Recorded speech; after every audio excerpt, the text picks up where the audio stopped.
샤갈의 여인과 찬송이라고 하는 제목으로 말씀을 전하겠습니다. 그동안 우리는 누가복음 1장을 성탄절 4주 동안 우리가 묵상을 했습니다.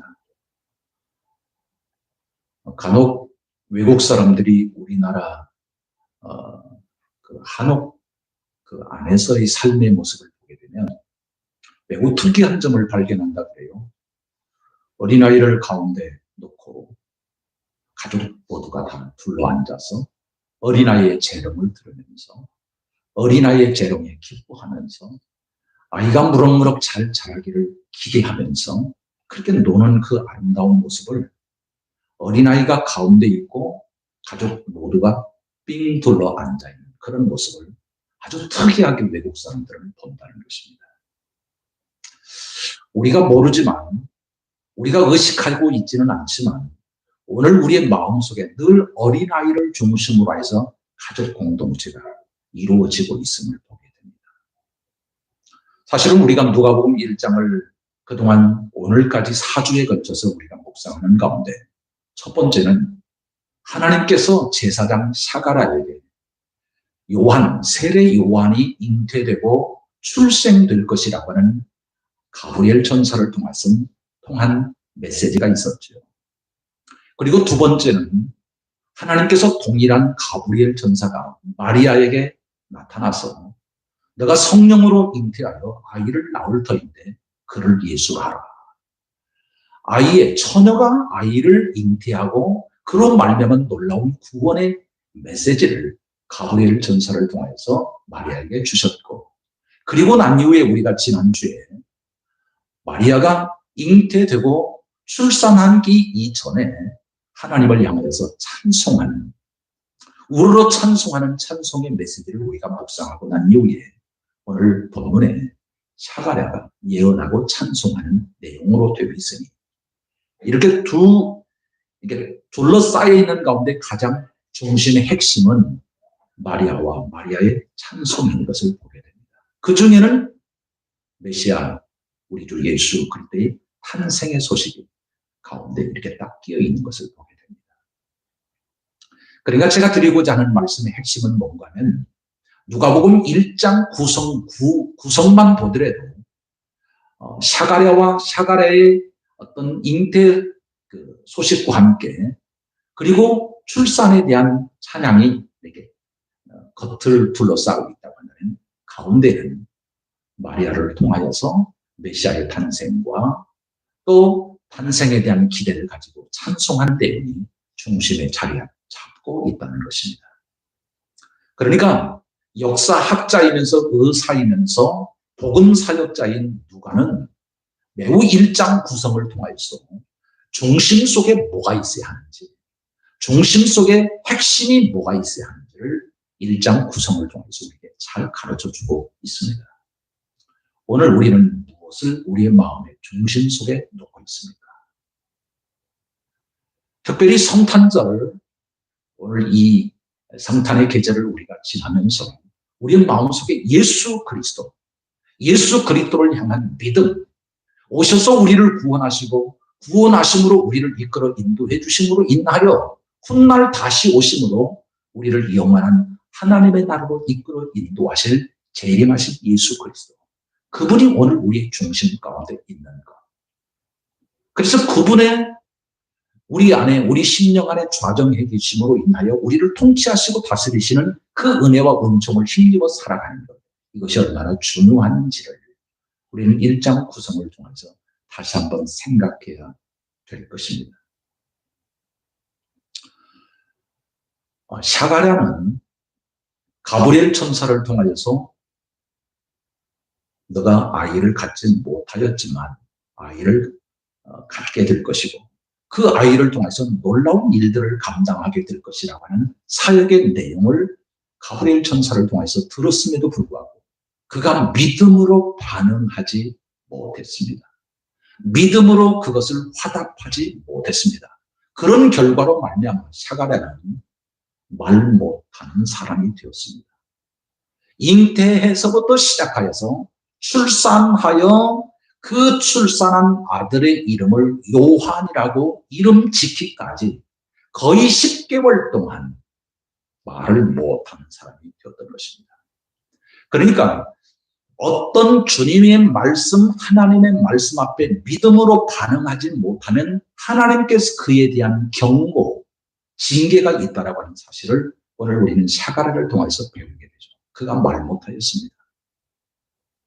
그러다가 말을 못하고 10달 동안 지내다가 아들을 낳아서 아내 엘리사벳이 요한이라가 지름 짓고 또 사가랴 남편도 그의 아들의 이름을 요한이라고 서판에 기록함으로써 반응하게 되자 온전히 하나님의 말씀을 믿음으로 수용한 것으로 하나님께서는 평가하시고 그의 입을 여셔서 말하게 되었다 하는 것입니다.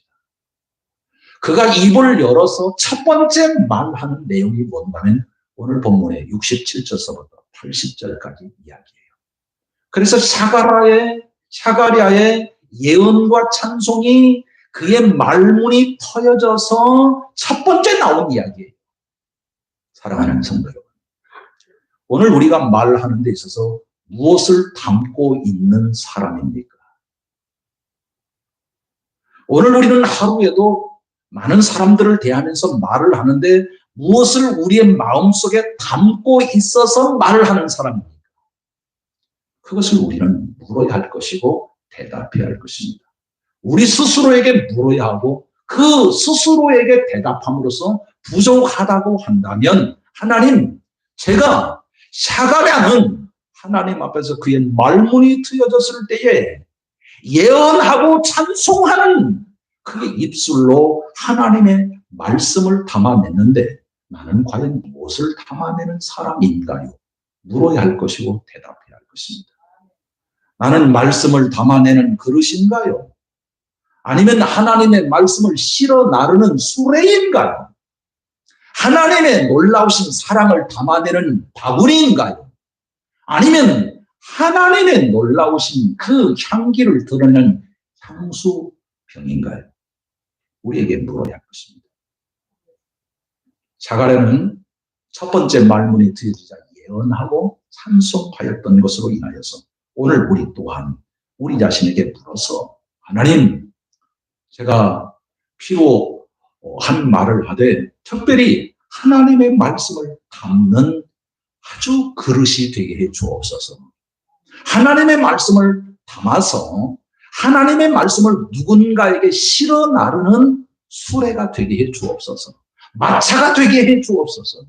뿐만 아니라 나의 자아를 깨뜨려서 내 안에 가득 담겨져 있는 하나님의 말씀, 하나님의 사랑, 하나님의 진리, 하나님의 은혜, 그것을 나로 인하여서 모든 사람들이 느끼고 아는 향기가 되게 해주시고 편지가 되게 하여 주옵소서.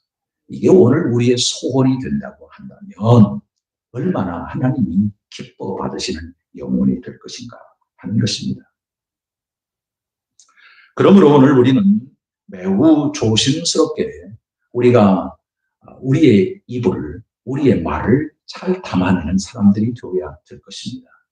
또 하나, 사가랴는 예언함으로 찬송했다. 오늘 본문에 보니까 그렇게 표현하고 있죠. 예언하여 이르되 찬송하리로다. 이렇게 표현하고 있는데요.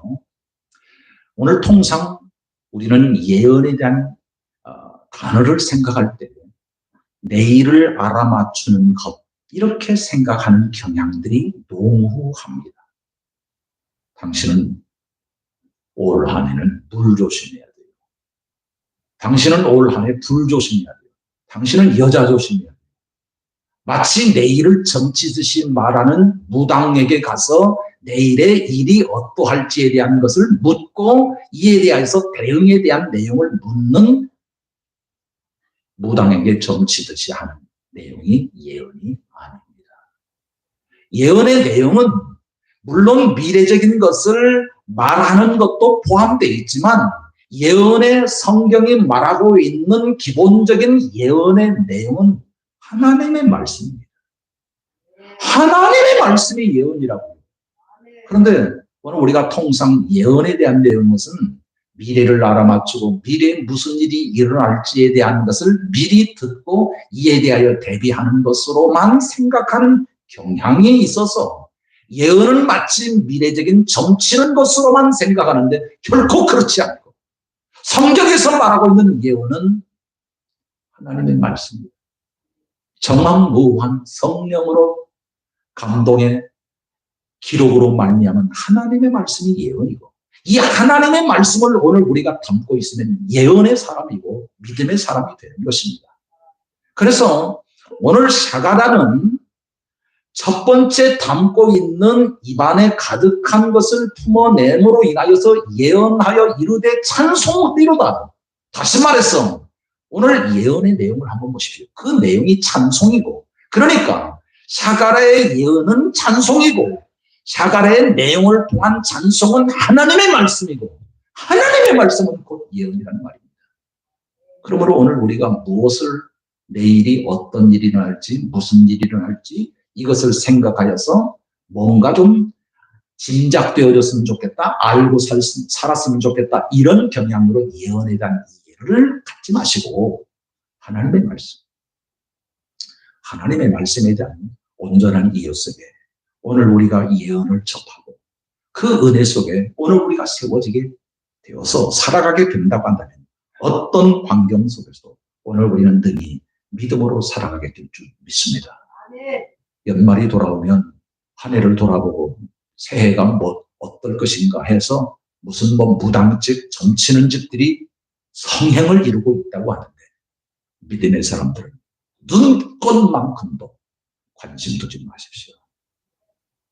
이에 대한 온전한 믿음을 가지고 하나님의 말씀 앞에 오늘 우리가 청종하고자 하는 그런 믿음을 가지고 서게 되는 순간 하나님의 말씀이 찬송이 되고 찬송이 하나님의 말씀이 되는 그런 삶으로 살아가는 저와 여러분이 될 수 있기를 주님의 이름으로 축복합니다.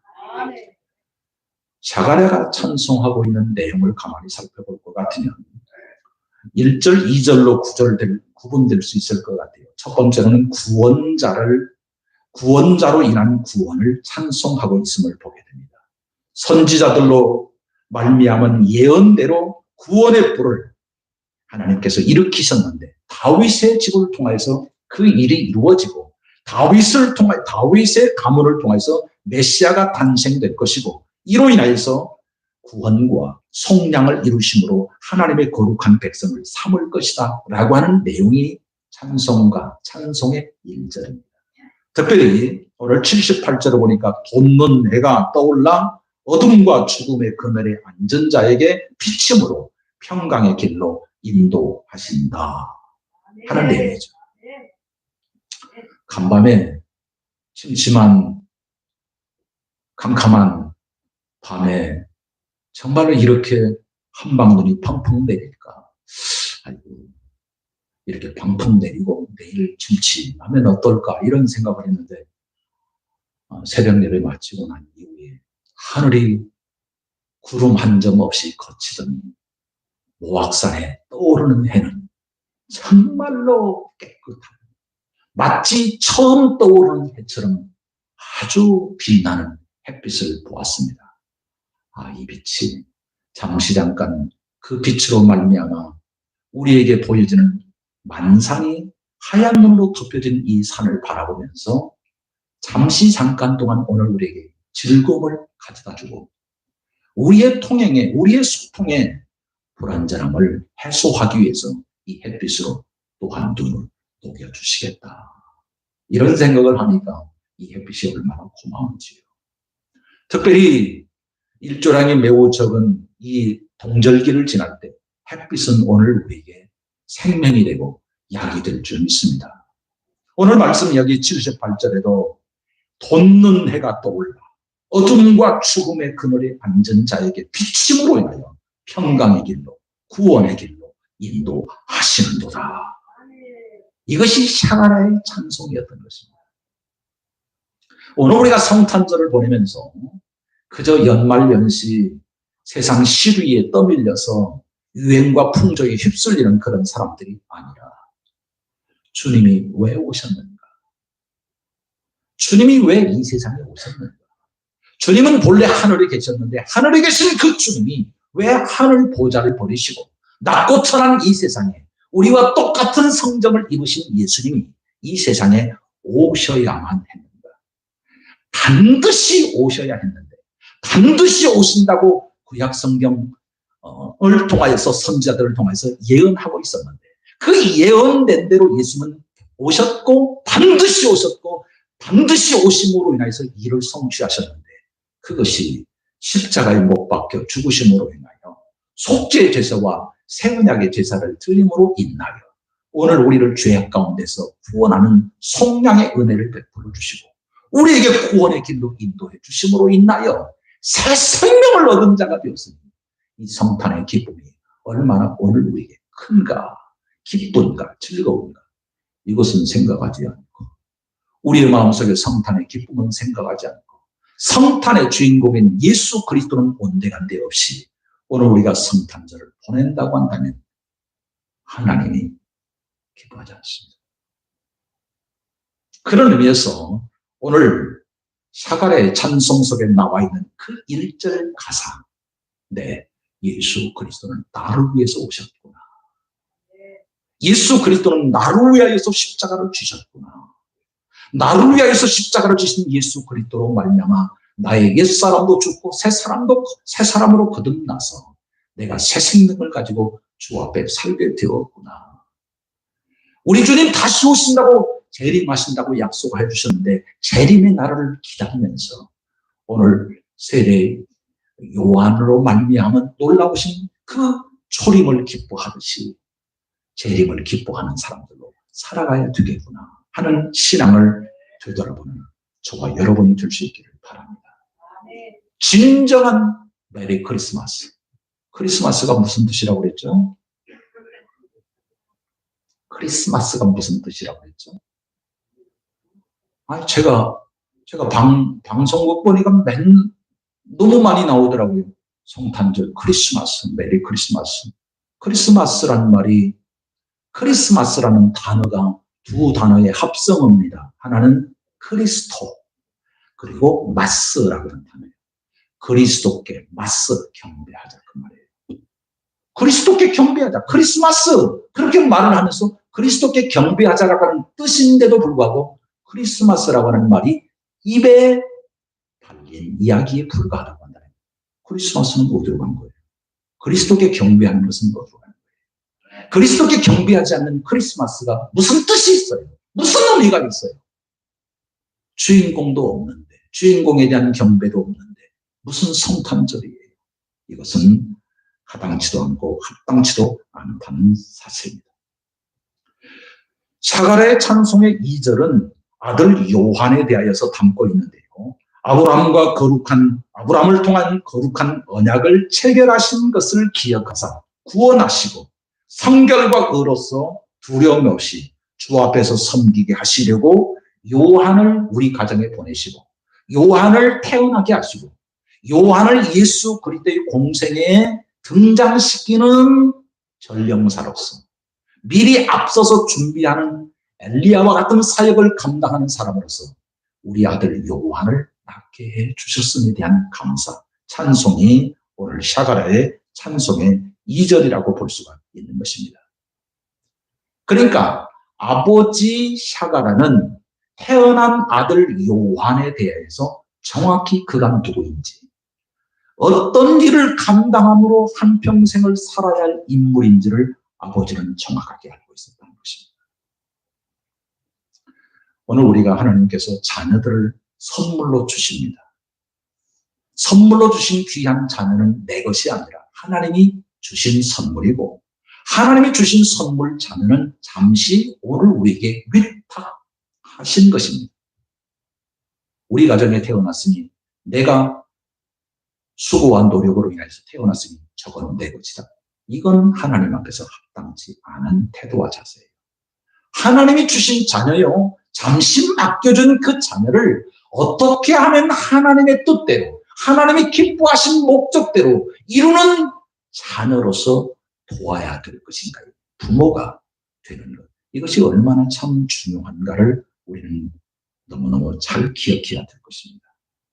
부모의 기대대로 살라.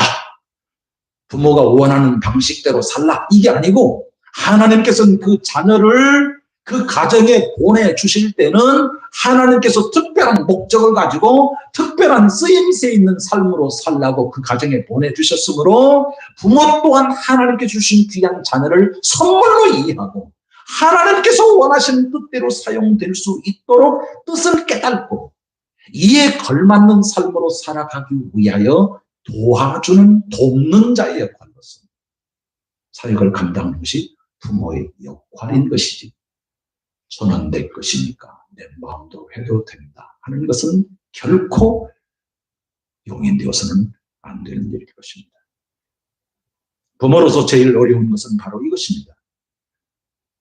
하나님의 뜻이 저 자녀를 통해서 무엇일까 하는 것을 깊이 묵상해야 할 것이고 이로써 저가 하나님의 뜻을 가지고 있는 사람으로 살아가도록 돕도록 돕는 역할로서 기도하고 축복하고 잘 되기를 바라는 마음으로 빌어주고 이끌어주는 그런 모습으로서 쓰여질 때 그가 하나님의 목적을 이루는 사람이 될 수 있다는 사실입니다. 오늘 본문 76절서부터 77절을 보게 되면 세례 요한은 분명히 태어난 세례 요한에 대하여서 이렇게 말합니다. 이 아이여 내가 지극히 높으신 이의 선지자의 일컬음을 받고 주 앞에 앞서가서 그 길을 준비하여 주의 백성에게 그 죄 사함으로 말미암는 구원을 알게 하리니. 그러니까 사가랴는 태어난 아들에 대해서 정확하게 그가 누구인지, 그가 어떤 삶을 살아야 할 사람인지, 그리고 주 앞에서 어떤 일을 감당해야 할 사람으로 정확하게 알고 있어요. 정확하게 알고 정확하게 돕는 자의 부모로서의 역할을 감당했던 사가랴의 모습을 보게 됩니다. 아는 만큼 보입니다. 보이는 만큼 누립니다. 누리는 만큼 오늘 우리는 세워지게 된다는 사실입니다. 아는 만큼 보이고 보이는 만큼 돕고 돕는 만큼 세워집니다. 또 아는 만큼 보이고 보이는 만큼 누리고 누리는 만큼 오늘 우리가 복되게 살아갈 수 있습니다. 그러니 아는 것이 중요해요. 설령 자녀를 할지라도 자녀에 대해서 오늘 우리는 하나님의 말씀에 비추어서 자녀가 어떤 자일까를 생각하셔야 되고 그래서 그 자녀가 하나님께서 쓰시는 쓰임새 있는 삶으로 살아갈 수 있도록 돕는 역할을 감당해야 하는 일이 끝까지 부모로서의 삶인 것이지요. 그래서 비록 노년이시지만 오늘 우리가 노년의 인생을 우리가 접할 터이지만 끊임없이 자녀를 향하여 축복하고 잘 되기를 위해서 기도하는 것은 부모로서의 주어진 어떻게 보면 오늘 우리가 살아있는 동안 주어진 사명이라고 하는 사실입니다. 사가랴라는 그와 같은 놀라운 사역을 감당하는 사람으로 축복하고 예언하여 찬송하고 있었던 것입니다. 바라기는 저와 여러분도 성탄의 계절을 우리가 맞이하고 있는데 어떻게 오늘 우리는 주님의 성탄을 맞이하고 주님의 이름에 주님의 선고에 주님의 구원의 역사에 오늘 우리가 어떤 모습으로 오늘 우리가 체험한 내용을 기초하여서 찬송할 것인가를 부단히 우리 자신들을 기꺼이 내어드리는 삶을 살아가는 우리 모두가 될 수 있기를 주님의 이름으로 축복합니다. 80절 한번 보시겠습니다. 80절 제가 읽겠습니다. 아이가 자라며 심령이 강하여지며 이스라엘에게 나타나는 날까지 빈들에 있으니라. 요한이 태어났습니다. 그런데 요한이 태어나 요한의 사역을 감당하는 핵심적인 장소는 우리가 잘 알고 있다시피 요단강이죠. 그래서 요단강에서 수많은 사람들에게 세례를 주되 회개의 세례를 줌으로 인하여 예수 그리스도를 진정으로 맞이할 수 있는 사역을 감당하는 사람. 그래서 그의 이름은 요한이지만 별명을 하나 붙여서 세례 요한이라 이렇게 붙이지 않습니까? 세례 요한은 세례 주는 사람입니다. 그의 사역은 세례입니다. 근데 그 세례가 어떤 세례냐? 회개의 세례입니다. 회개함으로 예수 그리스도를 맞이할 수 있도록 하는 사역. 그런데 요단강에서 세례를 주는 그 사역을 감당하는 사람으로 서기까지 요한이 어떤 모습으로 출생하고 난 이후의 삶의 모습을 딱 이 80절에 요약하고 있다 그 말이죠. 아이가 자라며 심령이 강하여지고 이스라엘에게 나타나는 날까지 요단강에서 세례를 주는 사역을 감당하기까지 빈들에 있으니라. 인간의 성장 과정 속에서 매우 중심적인 내용은 바로 여기에 다 담겨져 있습니다. 오늘 우리의 성장은 육체적인 성장만이 성장의 전부는 아닙니다. 물론 육체도 커야 하죠. 육체가 뼈가 자라고 든든해지고 머리도 자라고 튼튼해져서 우리의 오장육부 사지백제가 튼튼하게 서가는 것 매우 중요하지요. 육체적인 성장 매우 중요하죠. 그러나 육체적인 성장으로 끝이 아니라 정신적인, 사회적인 성장도, 도덕적인 성장도 중요하다는 것입니다. 육체는 어른인데 정신은 어린아이. 정신은 어린아이. 육체는 어른인데 사회성은, 도덕성은 어린아이. 이게 참 심각한 문제죠. 겉으로 봤을 때는 잘 몰라요. 어른이지요. 어른이지요. 그런데 정신은 아이예요. 참 약하기 약할 데가 없어요. 정신이 비글비글해요. 비실비실해요. 사회성도 넉넉하지 못해요. 사회성이 넉넉하다는 것은 누군가와 관계가 원만하고 때론 어려움이 있다 할지라도 그것을 극복해 나가는 사회성을 우리가 가져야 되는 것이죠. 사회성이 있다고 하는 것은 소통에 원만하고 비록 어려움이 있다 할지라도 그 관계를 만들어가는 이해할 줄 알고 용서할 줄 알고 화해할 줄 알고 감쌀 줄 알고 소통할 줄 알고 공감할 줄 알고 이런 사회적인 넉넉함이 있어서 사회성을 길러가야 되는데 키는 장대같이 큰데 사회성이 부족해요. 그렇다면 어떻게 관계를 이루어갈 수 있겠습니까? 사회성이 있어야죠. 혼자 신앙생활하는 것 하나님이 기뻐하지 않습니다. 하나님이 기뻐하시는 신앙생활은 함께 더불어 이루어가는 것입니다. 교회는 혼자가 아닙니다. 교회는 함께 더불어요. 그래서 교회의 주인은 예수 그리스도고 교회의 머리는 예수 그리스도예요. 오늘 우리는 뭐예요? 지체예요. 오늘 우리는 우리 몸에 붙어있는 손이 되고 발이 되고 혹은 보이지 않는 안에 있는 심장 부분에 복중에 있는 내용물일 수 있고 아니면 겉으로 보여지는 것일 수 있고 오늘 우리는 모두 다 지체란 말입니다. 지체가 한 몸 되어서 하나 되어서 주님의 머리 대신 예수 그리스도께 붙어 있어서 포도나무와 가지처럼 한 몸을 이루어서 이루어나가는 이 공동체를 이루려면 사회성이 있어야 된다. 그 말이죠. 홀로 신앙생활 하지 마십시오. 매우 위험합니다. 사단의 밥이 될 수 있습니다. 이리가 어떤 양을 잡아먹는 줄 아십니까? 동물의 왕국 보십시오. 떨어져 나간 양은 반드시 잡아먹힙니다. 그러므로 공동체에 있어야 하는 것입니다. 공동체 속에서 원만한 성도의 교제로 인하여서 함께 사회성을 이루어가는 그런 사람이 되어야 하는 것이죠. 결코 혼자 신앙생활하는 것 좋은 거 아닙니다. 함께 더불어 하십시오. 오늘 우리는 가정은 축소된 교회요. 교회는 확대된 가정입니다. 교회와 가정은 뗄래야 뗄 수 없는 관계예요. 교회와 가정을 이분법으로 생각하면 오늘 우리의 신앙도 이분화되어 있을 수 있습니다. 그러므로 절대 교회와 가정은 저는 이렇게 생각합니다. 가정은 축소된 교회예요. 교회는 확대된 가정이라. 그래서 교회와 가정은 한 덩어리예요. 믿음의 사람들은 이것을 나누어서 생각할 문제나 하나로 생각해요. 그래서 오늘 우리는 늘상 오늘 우리의 육체도 자랄 뿐만 아니라 정신도 자랄 뿐만 아니라 사회성도 자랄 뿐만 아니라 도덕성도 자랄 뿐만 아니라 또 하나 매우 중요합니다. 한 가지. 이스라엘에게 나타난 날까지 빈들에 있으니라. 여기 빈들이라는 말입니다. 빈들. 요한은 빈들에 있었습니다. 빈들에 있다니까 이것을 잘못 이해하고 오해하여 혼자 있었는가 보다.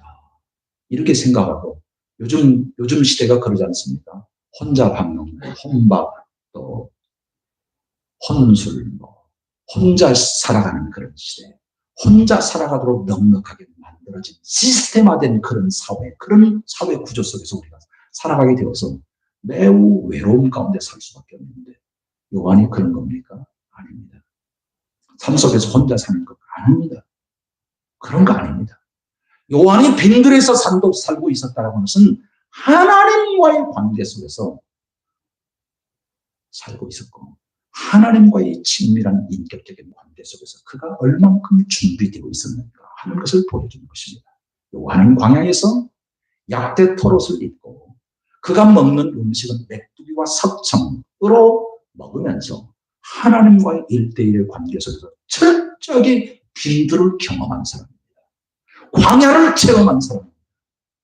우리가 잘 알고 있다시피 모세가 쓰여질 때에 80세에 하나님으로부터 부름을 받았는데 40세까지는 바로 왕의 궁중에서 왕자의 칭호를 받으면서 살았던 그는 쫓김을 당하여서 미디안 광야에서 40년을 살았던 사실을 오늘 우리는 기억할 것입니다. 모세도 하나님 앞에 쓰여질 때 광야 40년의 세월이 있었습니다. 광야의 40년에서 비바람을 맞았던 것이에요. 모든 풍파를 다 경험했던 것이에요. 그러므로서 하나님 앞에서 준비되었던 것이에요. 훈련되었던 것이에요. 쓰임받은 사람으로 세워지게 됐던 것이에요. 아니 준비 없이 훈련 없이 성숙 없이 어떻게 쓰여집니까? 그냥 쓰여집니까? 아닙니다. 자기가 죽습니다. 준비되지 않아요. 자기가 죽습니다. 그러니 세례 요한이 이스라엘에게 나타나기까지는 빈들에 있었다는 것은 그가 영적으로 얼만큼 내공을 가진 사람인지 얼만큼 철저하게 준비하는 사람으로 하나님 앞에서 붙들린 사람인가를 보여주는 것입니다. 그게 빈들이에요.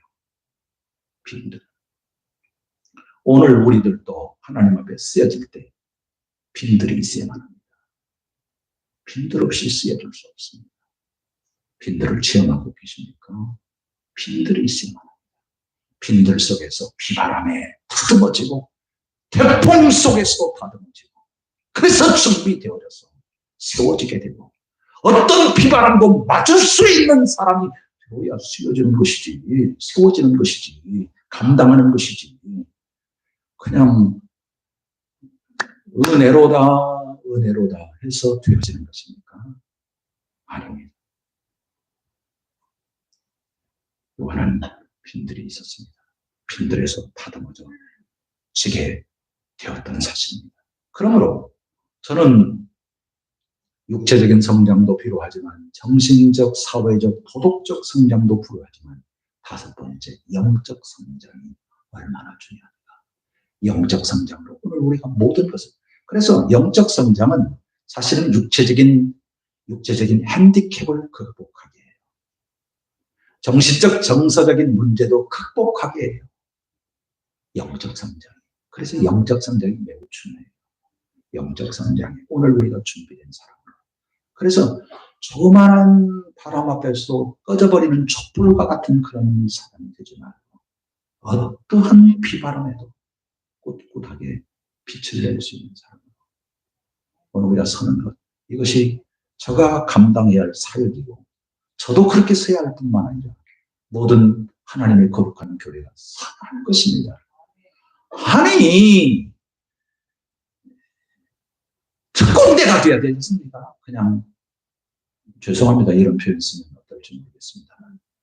우리 군인들 가운데서도 한 3개월 군복무하는 무슨 방한복이가 있잖아요.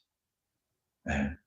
그러나 특수부대 요원처럼 해병대 요원처럼 어떠한 환경 속에서 살아나고 살아가고 또 주신 귀한 사명을 그 험한 적에서도 감당해내는 미션을 감당해내는 그런 해병대가 되고 특공대가 되어야 되는 거죠. 먼저 가서 죽어버리면 어떻게 되겠습니까? 그런 사람이 되도록 오늘 우리가 준비되는 것, 이게 매우 중요합니다. 그러려면 광야 훈련이 필요한 것이죠. 오늘 우리에게는 광야가 있습니까? 광야로서 준비하고 있습니까?